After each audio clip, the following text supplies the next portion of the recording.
Well, we got a little situation on our hands. What's today? The 22nd? Saturday, this came in. These results are sobering. U.S. high school seniors' reading and math scores plummet. The average reading and math scores of American high school seniors, this is from the National Assessment of Educational Progress. These scores fell to their lowest levels in 20 years. Average reading scores for 12th graders were 10 points lower than they were in 1992. And the math scores fell to their lowest level since 2005. This came out of the National Center for Education Statistics. Now the sample sizes were 20,000 to 24,000. So we're not talking about just sampling Auburn High School. We have significant declines in achievement among our lowest performing students, continuing a downward trend that began before the COVID pandemic. That also is slightly less among high performing students. Well, so what they did, naturally, everybody started to get a little worried. And then another article came in right on top of that one. One of the things that they pointed out here is that we haven't fully recovered from COVID yet, which I thought was kind of interesting, educationally. Over-reliance on large language models can negatively impact children's reading and math skills. Now, here are the negative impacts on reading skills. By the way, this is college and high school together, this particular survey. Negative impacts on reading skills: reduced reading motivation, diminished vocabulary and comprehension, over-reliance on technology, plagiarism. Negative impacts on math skills: lack of conceptual understanding, difficulty with complex problems, over-reliance on technology, bias in accuracy, a lack of understanding, erosion of critical thinking. Okay, so why don't I bring this up? This is what you guys are faced with. How much are you going to outsource of your cognitive processing are you going to outsource to generative AI? You get to decide. Not in here, I mean in general. These are just two studies. It's a fiasco. When I teach sophomores, number one thing is, can you cut the reading down for us? I mean, it's incredible. So you're going to get a chance to think your way through what you're going to do with your kids, what you're going to do with yourselves. We're all going to end up like the humans in Wall-E if we're not careful. And we're on that track now. And then I came across this out of Forbes: 4 high-income skills to future-proof your career in 2025. Number 1, professional brand building, which you guys are already good at. You're in the B school. You understand LinkedIn. Number 2, AI strategy and implementation skills. Okay, we're going to do the strategy, all right. Implementation is what you're doing on the project. However, you're the few. Anybody have any friends doing something like this, or y'all all by yourselves? Be gentle. Be diplomatic. I'm not kidding. You do not want beers poured on your head. Number 3, digital communication and persuasion skills.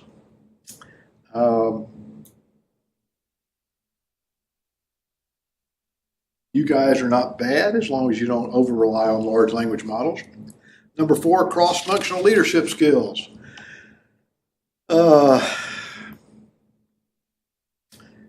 Probably that should have been number 2, because you move up in organizations, you become more generalist or more specialist?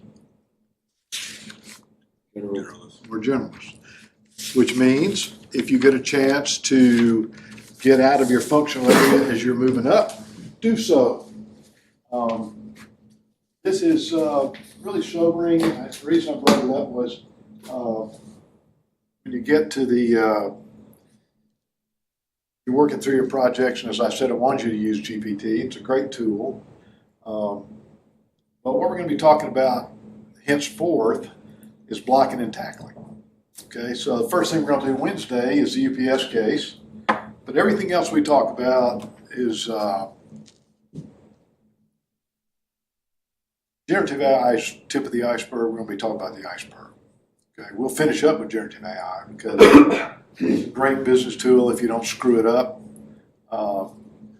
It does worry me that we are offloading so much cognitive processing to our systems. As simple as a nav package in your car.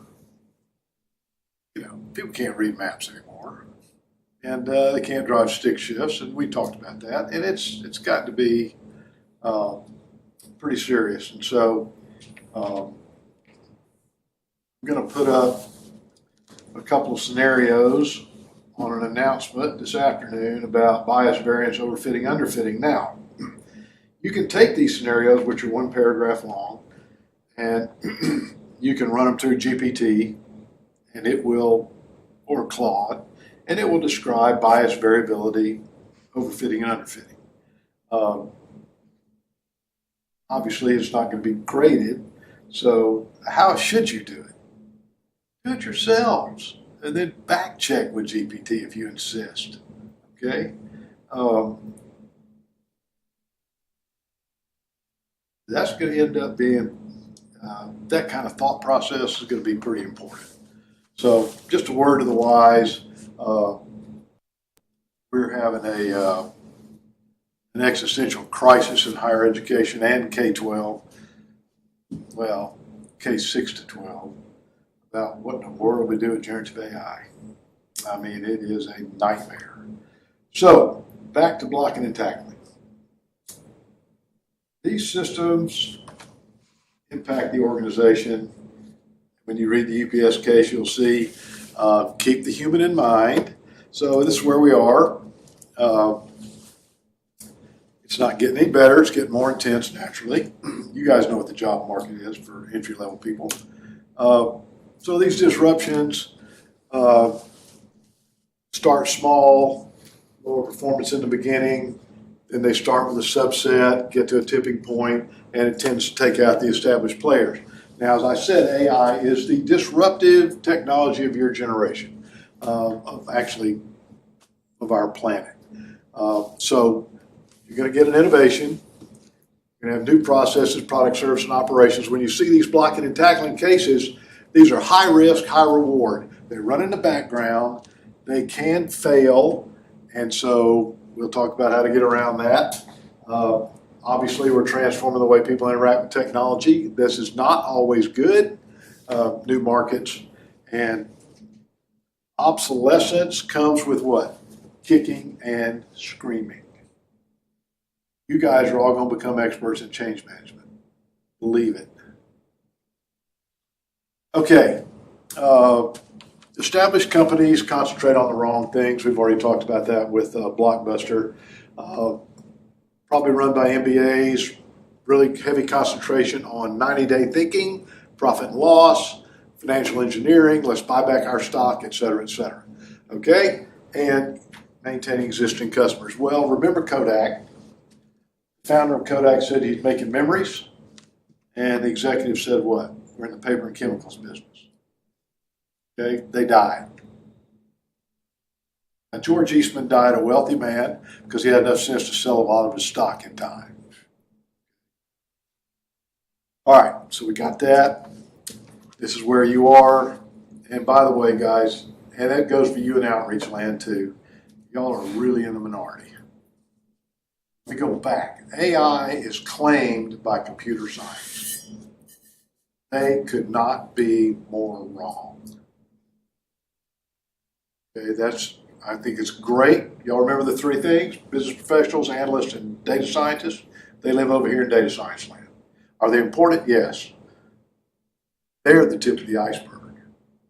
You guys are the iceberg. Okay, So we ran through this, started in the 50s. What's fascinating is this is the greatest collection of computer talent in one place outside Xerox PARC. And they were pretty sure, they coined the term artificial intelligence. They were pretty sure they were going to make a difference in 90 days. We're still at it. We had, interestingly enough, the early translation back then. It was really kludgy, but here we go.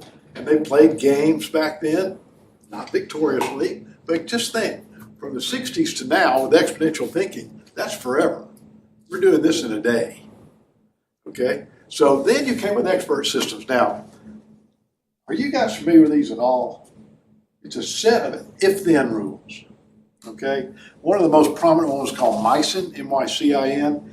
It was designed to diagnose and treat bacterial diseases. And notice in the 70s. What you had to do is program every single rule, which is if-then. If this is the case, then do this. If this is the case, then do this. So you end up with thousands of them. They worked. There's a lot of computational capacity. If something new was discovered, they had to go back in and start rewriting these rules. But this is really early. This is conventional programming. Do not think that expert systems had anything to do with machine learning. Remember I said you had to program the rules? These are all rules, okay? So it's conventional programming, and everybody said, oh, this thing's making decisions. As long as it's within those parameters. It did not learn from data, did not change its if-then rules. So I just put it down here because it was one of the early attempts to do what we're doing now.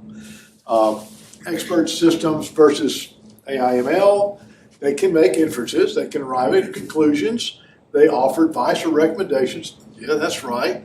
Expert systems and very small machine learning systems can explain their logic. All expert systems could explain their logic. Now, of course, we've got problems. They do require human experts.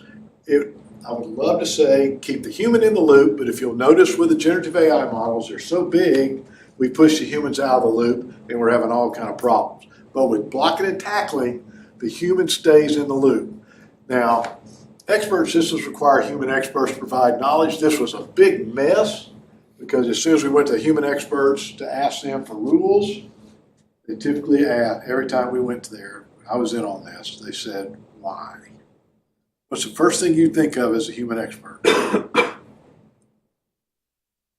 I come to you, I'm a systems guy back in the day, and I would ask these guys, these men and women, I'd say, okay, we need to get some rules about how you reach this decision. We want to step through it.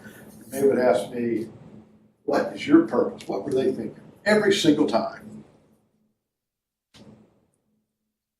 Don't tell me y'all are all sleeping at once. You're the human expert. I'm asking you for the rules. Their job. Take their job. Absolutely. I'm going to convert your knowledge, hard-earned. By the way, that's schooling plus experience. Okay, that's how you get heavy-duty knowledge. And I'm going to put in if-then rules. First of all, they're offended that you can put their decision-making into rules. Secondly, they think, my job's gone. They're going to automate me. Interesting consulting gigs doing that. And then we do require, when we're using labels, experts, humans have to do that. Well, that's kind of like, this is a little similar, except for the fact that labeling features is not like coming up with rules. Rules are much more difficult. The difference is formal structure here, data ingestion there, two totally different things. And then large AI ML systems. Matter of fact, they not only don't explain their recommendations, they don't want to. Okay. All right. Then we went to neural networks. Very early neural networks, we had the computational capacity for it and the nodes, but we needed more processing.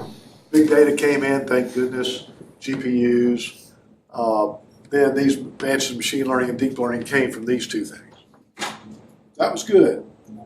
Again, what we do here, when we had this, neural networks and big data, internet cloud, GPUs, then I started putting more software onto this hardware, and I ended up with where we are today. So now, these applications are everywhere.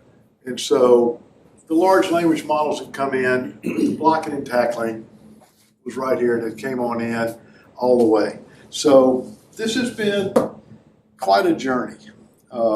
Unfortunately, what we're seeing now is everybody's gone into hysterics over the large language models.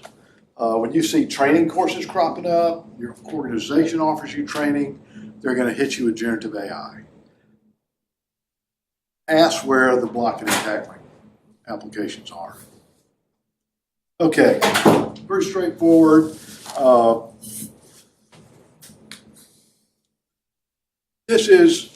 We want to really look at how we perform rather than how you think, for the simple reason that we're not quite sure how people think. Everybody thinks differently.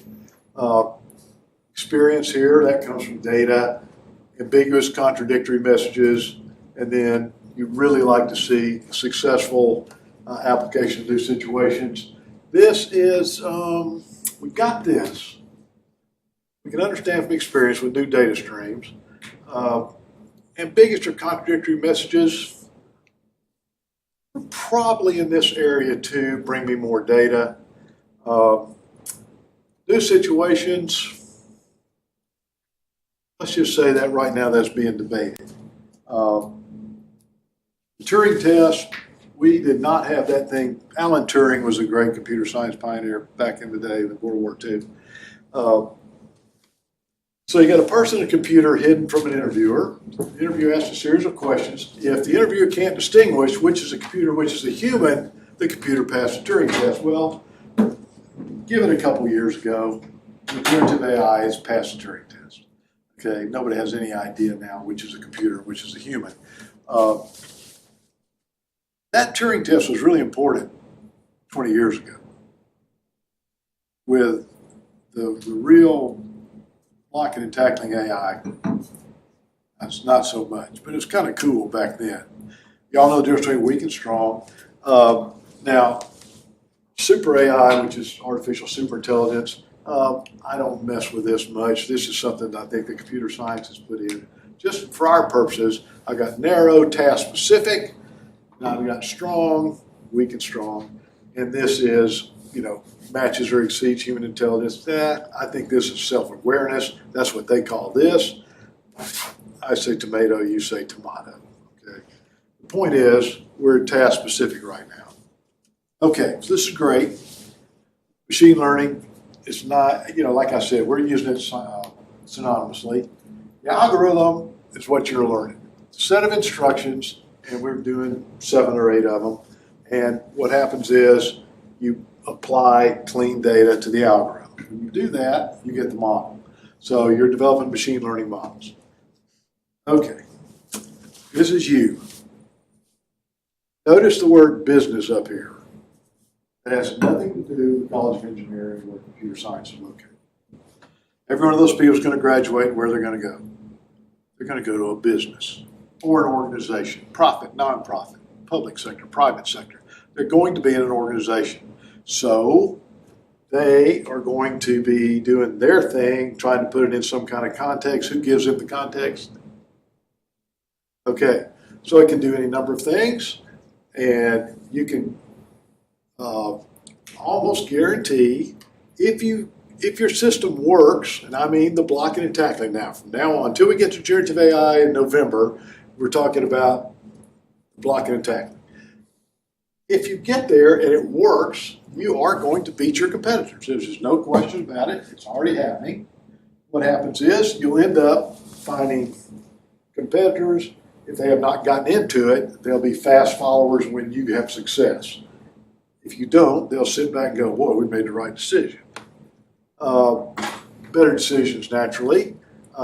If you have more data, your predictions should become more precise. Now, the interesting thing is insights. Well, those are unknown patterns. Those are patterns you didn't even know were there. What you don't know, you don't know what you don't know type thing. We've had some real surprises. Okay.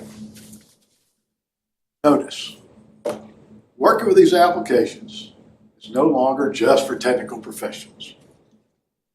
I would rather go back to extracting teeth than to explain this to data scientists. Okay? This is the way they were trained. This is where you are. Remember what I said, you got the life cycle. You guys are on the front end and you're on the back end. Okay? So literacy is really important. You got a whole bunch of programs out there in all kind of companies that are forming academies and training divisions, and they're looking for literacy. Well, that's what you're doing here in 14 weeks. Now, when you get out and you pick up a job, you may get put in charge of one of these programs. Here's an interesting thing. You got the three circles. So I've got the data scientists, I've got the analysts, and I've got the business professionals. Okay, remember I told you early on, what I'd like to do is take the business professionals and move you guys in between the business professionals and the business analysts when you get through here in December. Okay, is it easier? Look at the business analyst job. Because I've had a couple questions from you guys. After this course, could I get a job as a business analyst? Okay, so here's the question. Is it easier to go from business professional to analyst or from data scientist to analyst? Business professional. Business professional.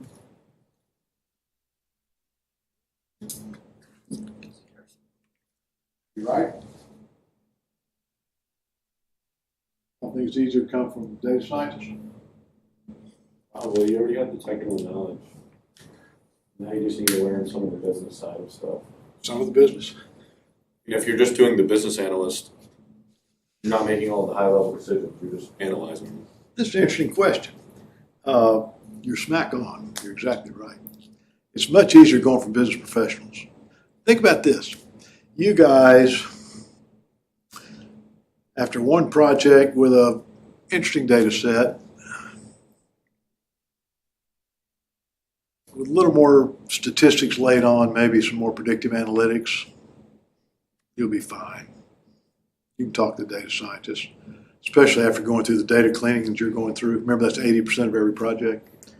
The interesting thing about this is a lot of people think it's easier to come from the technology. You guys get a smattering of this. Forget this class. Even coming through Harvard as undergraduates or graduates, you do get some analytics out of our analytics program. Okay? The tech boys and girls don't get anything. Guys, they wouldn't know accounting from finance from HR. They don't know the difference between a healthcare industry vertical and a fulfillment center of Amazon. Okay, to them, it's just what's the data and what are we going to do with it? What are we trying to predict? Okay, you've got to translate that. Okay, now you spend your career here at Harvard with an introductory course in almost every functional area, right? You got accounting, marketing, finance, and so forth. That's why it's easier to move that way. So, yeah, you can apply for those jobs. Absolutely. You've already had the basics. Okay. So here's what literacy is. You guys now y'all are all up on concepts. You're up on the technologies as far as we're going to go, the applications. You're going to be a hell of a lot more up on applications in December than you are now. How they work. I love this. Make informed decisions. Well, our athletic people here couldn't do that this weekend, but they came to class anyway. I have to give B's in here, you know. I was going to say everybody got an A, but no. Notice here, informed decisions about the development, deployment of these applications. Now, informed decisions, should we do it? How much does it cost, and who's cutting the check? I'm going to tell you what, it's a heck of a question to decide, do you want to do one of these? When you read the UPS case, you'll see what I'm talking about. Be sure that you're able to comment on UPS's leadership when we discuss that case Wednesday. Now, if you're literate, you can communicate effectively with a data scientist. This is great. They will not believe that you know what data cleaning is. And all you have to do with a data scientist is say, well, I used imputation and one-hot encoding. And they go, whoa, you're one of us. You can wear the robe. I mean, imagine their surprise. Don't think I have not been right there. Okay? Bless their hearts. They're just astounded. Does that mean that you guys and I are all neural network experts? No, don't worry about that. So, you got this communication going. You can also communicate with the analysts. Then you're going to leverage to enhance business strategies. Well, you got to figure out what the business strategy is. What are you doing? You guys know UPS. What's its strategy? No, excuse me. What's its mission? The number of packages. Right package to the right person at the right time for the right price. Okay. And its strategy is what? Logistical efficiency. Yep. Leverage technology to be as efficient as possible. Same thing FedEx, DHL, not the U.S. Postal Service, but the other three. Okay. Well, the government entity. Now let's just say one thing. Thank God we got the U.S. Postal Service. Okay, they are essential. But UPS, FedEx, DHL, what they're doing is their mission is to do what we're talking about. Their strategy is leverage technology, and they do it very well. But here's the thing. You guys know what this is. Without this class, you would know this thing. You would know that. You've had strategy class. Okay? You also have discussed opportunities and risk in every functional area in every class you either overtly or implied. So you're already there, but nobody else is. You guys are. All right. I would love to tell you that you can future-proof your career. Without continuous learning, no one can, including educators, even though none of my colleagues believe that. Here's the deal. I thought this would be, it'll help, but then we had something called prompt engineering. And within, from 2022 to the first of 2024, we had an explosion of prompt engineering job applications, job offerings. And they were paying six-figure money to people who could prompt large language models. Okay, what's happened to that career now? It is not a career. It came and it went, all in 18 months. Why? You guys have all prompted these models. Why did prompt engineers, and they're still out there, but why are they not in such demand? It's not that hard. Not that hard, exactly. If you're confused, then what do you tell the model? Give me the next prompt. Here's my problem. I'm not getting to you in my prompt. Just suggest a prompt. It may be ridiculous, but at least you can start working your way in there. And then all of a sudden, all these businesses said, why are we paying him six figures when I can go in there and do his job? Is what you're talking about. So be very careful about somebody says, oh, you're going to be safe. Okay. Now, you all know how these systems work. Government employment we talked about, communicate, and this is the real thing right here. These are the ones we just went over, but hardest thing in the world is to tell an executive who's been to a seminar, a weekend seminar, she flies back with her team, and they want to have a machine learning system for one of your business processes. And you're basically the owner of that process. And they are wildly enthusiastic. It is a bear to tell them it's not appropriate. These are called sanity checks. I cannot even tell you how interesting that conversation is. We'll talk about that. But you can recognize these situations. Now, what do you have to do? You have to know enough about, you had an introductory course here. You have to know enough about the situation, the strategy, the mission, what business you're in, what's the process. You got to know enough that you can't be afraid of not trying this. Okay. Most of the time, what you can do is you can figure out a pilot test. Okay. Maybe one plant, maybe a couple of fulfillment centers or just one. Reduce the risk. You don't have to be a naysayer, but then when she and her team get off that plane, Man, they are ready to go. All right. That's what we're going to do. You're going to get through all these things. And you get through. So you can handle all this stuff. You got the hands-on stuff. Functional areas, they're all over the book. Strategic implications. Ethical and social, of course. By the way, let's try to remember the human being in this. We have the problems I mentioned early in the class. We have layoffs coming. We have people that I consider are idiots laying off everybody they can possibly lay off, forgetting what are we going to do with them. Now they're rehiring. I guess you guys are reading those articles. By the way, some of those people are negotiating really interesting packages to come back. You just been handed your walking papers in August, and now they call you up and say, well, Kelly, my boy, we're going to need you back. Oh, good. Let's talk. We're paying a lot more money than these people are making when they left. Okay? So you'll get to go through all this.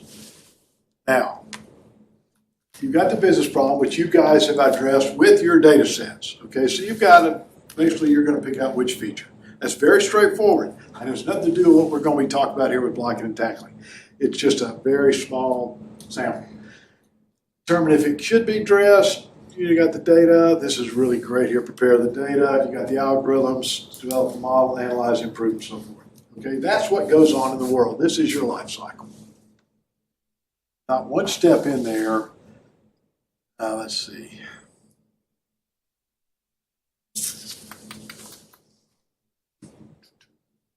Data.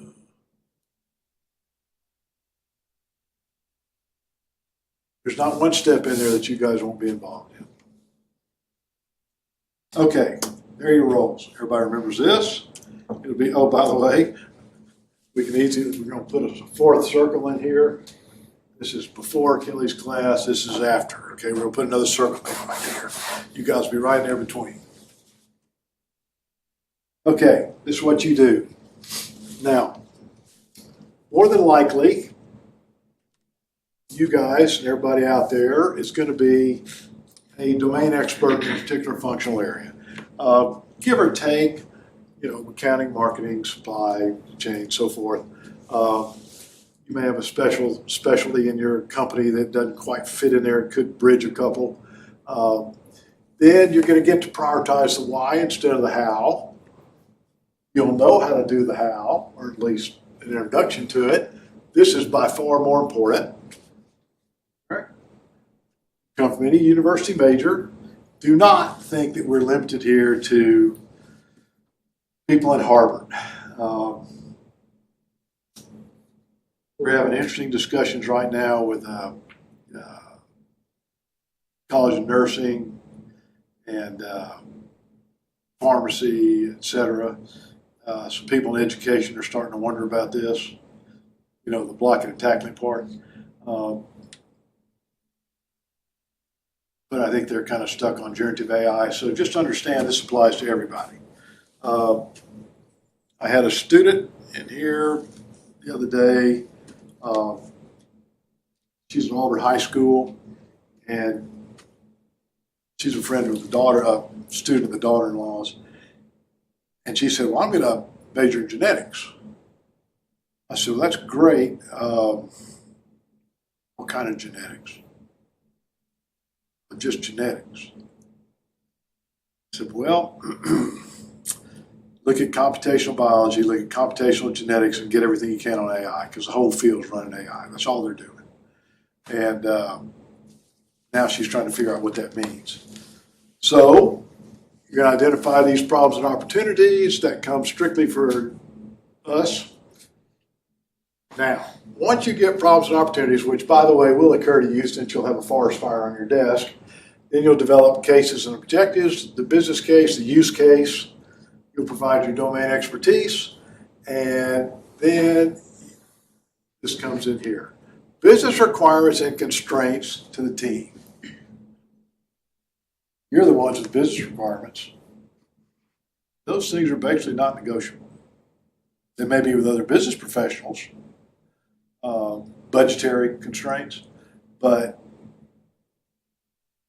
technical people, the data scientists here, do not dictate to you. Okay, now, the company's business goals, it's always great when a project aligns with those. By the way, business goals tend to come from the executive suite. And then, of course, necessary resources and support. Somebody's going to be writing the checks. People forget, that's just about all of it right there. You're going to work with the analysts. Okay. By the way, some of your requirements may not fit machine learning. Amazingly enough, you'll have to suggest data sources. You will have to analyze the data that your company has and decide if it's anywhere near appropriate. Biases, you're going to have to check the biases on the data, ethical concern, risk and regulatory. You could have really bad data, and nobody's going to determine that except you guys and the analysts. Sanity checks we talked about, what's plausible, what's not, and then these models never stop. Okay, so what you do is you monitor them over time and you maintain them. And so everybody says, well, gosh, the thing's working. UPS case, you'll see that it's working. Not so much, because they have to maintain it, they have to model it, and they have to monitor it and maintain it over time. Who does this? You do. Why? Because the results will change. You get drift every time. What's the real problem here is it's pretty easy to see the drift in your metrics. It's not easy to see the cause of the drift. Okay, so you got a marketing team at a retail company. They're using a machine learning project. They want to predict customer lifetime value. Everybody wants to do that. You love customers with high lifetime value. Okay, so here's your marketing team. Compare the system prediction against the company's historical averages. System suggests that you have a customer segment, customer lifetime value of 50 grand. The team flags the output.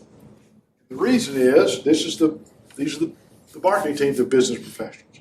They flag this output because their experience has been the highest value customers typically have had lifetime values of only 15,000.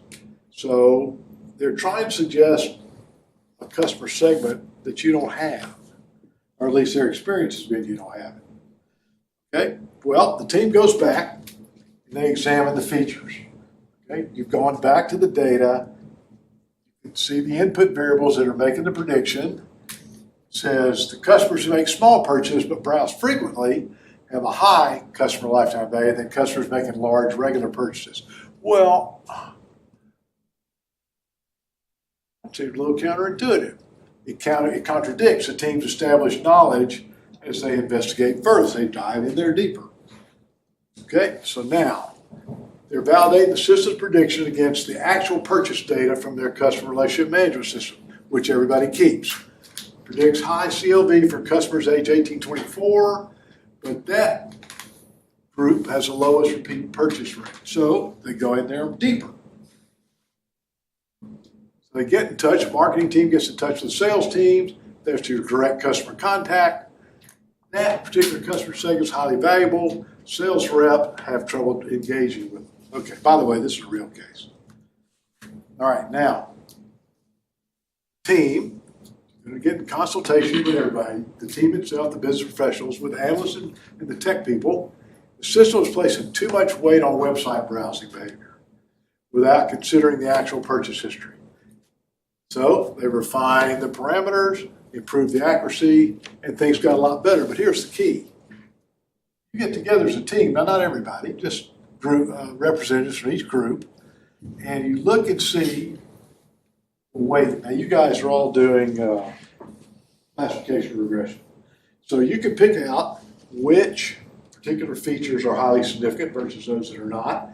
This one came into browsing behavior, and they didn't consider the actual purchase history. It looks very simplistic. It is not. It is the way I wrote it up. So they refine the parameters and move on. That's not unusual. By the way, that thing takes about 2 good days to do that. Okay, the analysts. They're the translators, the diplomats. Think of them as a wait staff in a restaurant. Here are the people at the table, here are the cooks. Okay, so the analysts get to be the wait staff. So they facilitate this communication, collaboration. That's great. That requires quite a bit of effort here. They have business and some tech, and they will help translate business needs into these problem statements. This is great. Help them to identify data sources, define the success metrics.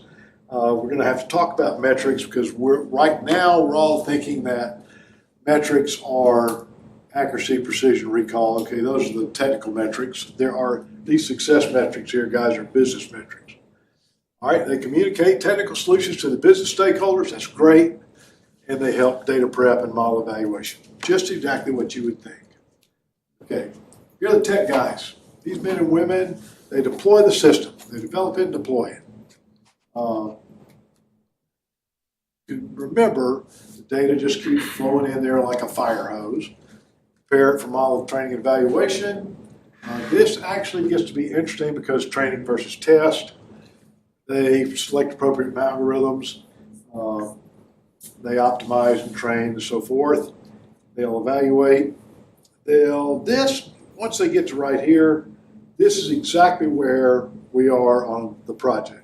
When you get from here down, now this really gets complex because what happens here is the technical machine learning professionals work very closely with the MIS group, the IT group in your company, because this system has to integrate tightly into the existing systems. That is a bear. Okay? This has nothing to do with us, okay, business professionals. That integration has to be very smooth just for data flows if nothing else. Okay. Then they collaborate with the rest of everybody, hopefully to ensure that the solutions align with business objectives. That is probably the least thing that they do. Okay, so that describes one. We've already been through conventional programming, which is great, deterministic. Machine learning probabilistic, you're way up on that, no problem. We went through these problem where you inferred the function. So you go down through here, you got this, we talked about that, and then you get here. All right, we're in chapter 2 now. This is all that machine learning models do. They make predictions. And that goes for large language models. Large language models predict the next token. Token could be part of a word, could be a word. I'm just making a prediction. What's that? An informed estimate. Okay, remember we're probabilistic here, so all you'll see are estimates. Future outcomes, unknown values based on historical data and identified patterns. Now, this is it. That's what these systems do. Naturally, if you have no uncertainty regarding the task, you have no need for a prediction. So this is deterministic. There are functions out there that are still deterministic. So you have these industrial robots that we talked about.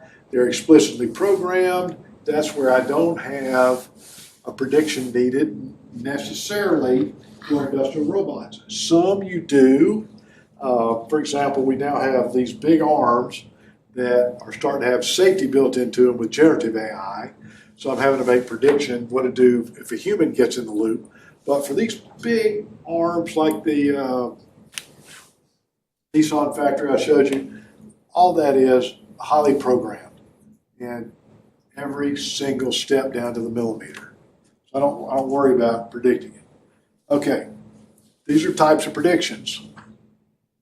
Historical data, analyze and understand past events, okay? Events have already happened. So I'm looking at the past, right up to where I need to make the prediction.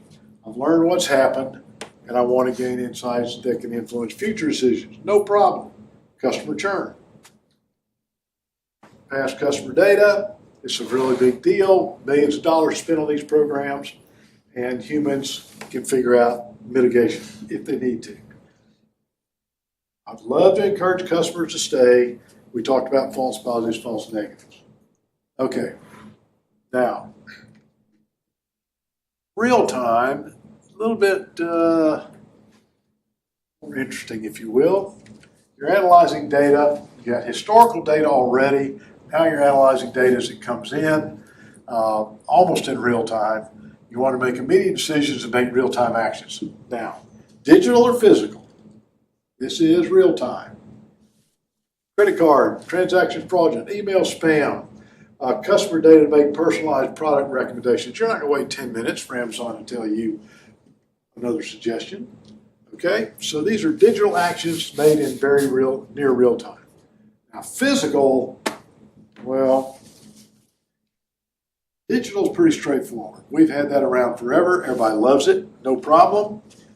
We talk false positives, false negatives here, but if you want to talk about physical actions like autonomous vehicles, now we're in edge case territory. As you know, we do have autonomous vehicles. They're functional, they're in operation, but we have so many edge cases, like we showed them all clumping in the parking lot, beeping at each other, and the one that ran away from the police. Okay, those are all edge cases I have to respond almost instantaneously.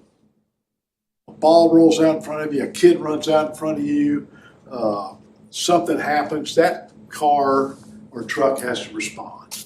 Smart factories, high velocity production lines, you're going to be in very near real time if something starts to go awry. Things get out of variance. That's pretty serious business. Now, if you're going through like the UPS Worldport up in Kentucky, I want to say, those conveyor belts run very, very, very rapidly. Okay, you're scanning those barcodes, and you've got to handle how to vector that product or that box to the correct loading dock so you can load on the correct airplane or truck. Okay, that has to be done in near real time. Now, future, now you're forecasting.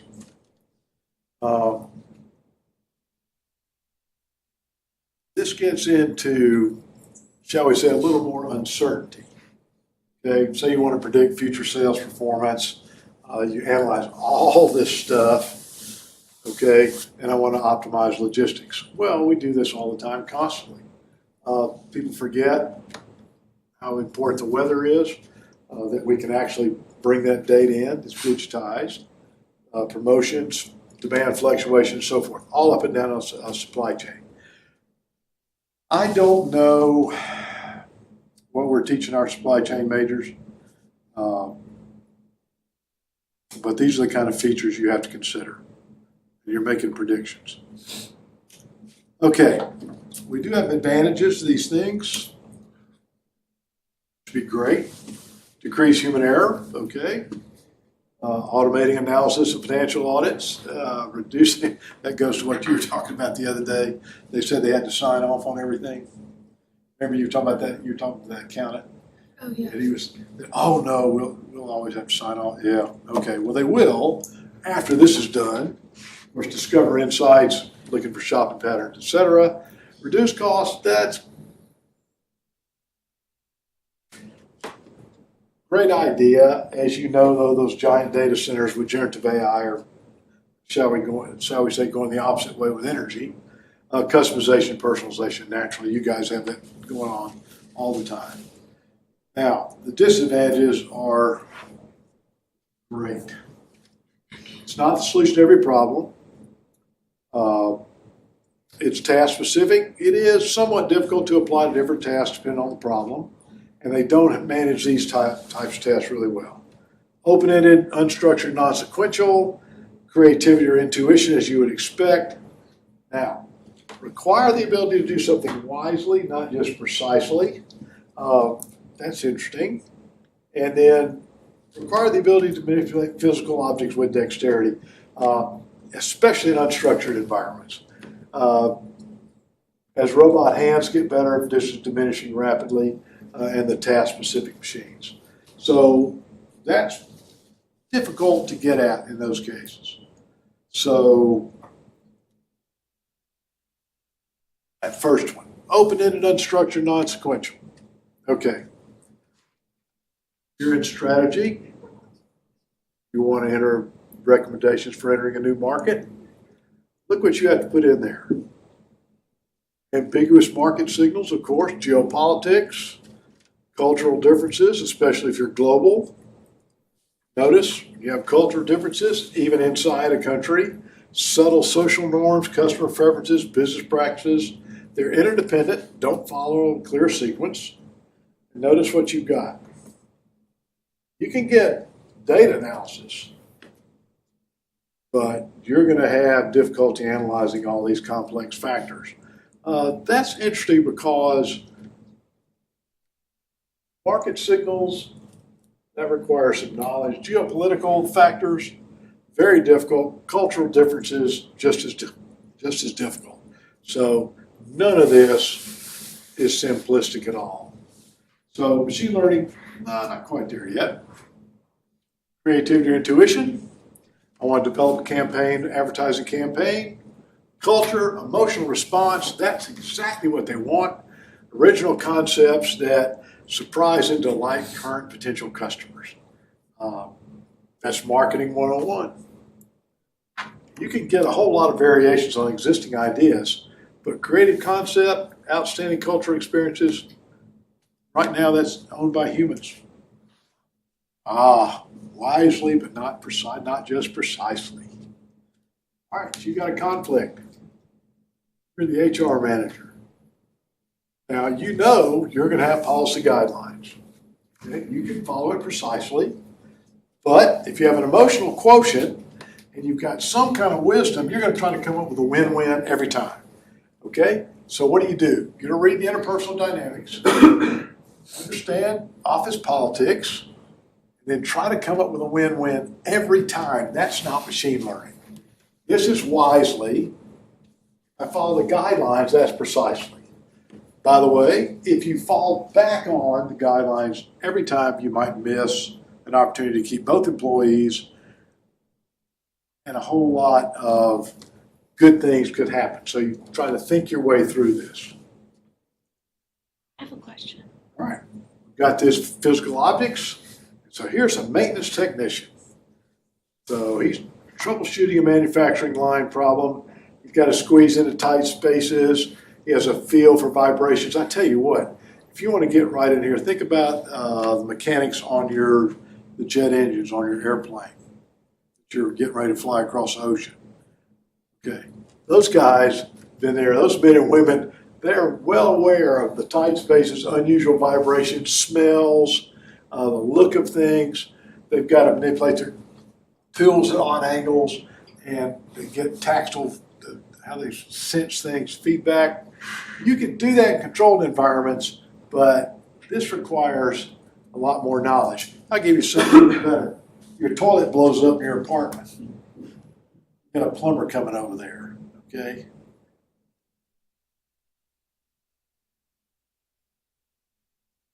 Got to have some knowledge. You got to squeeze in there. You got to have the right tools.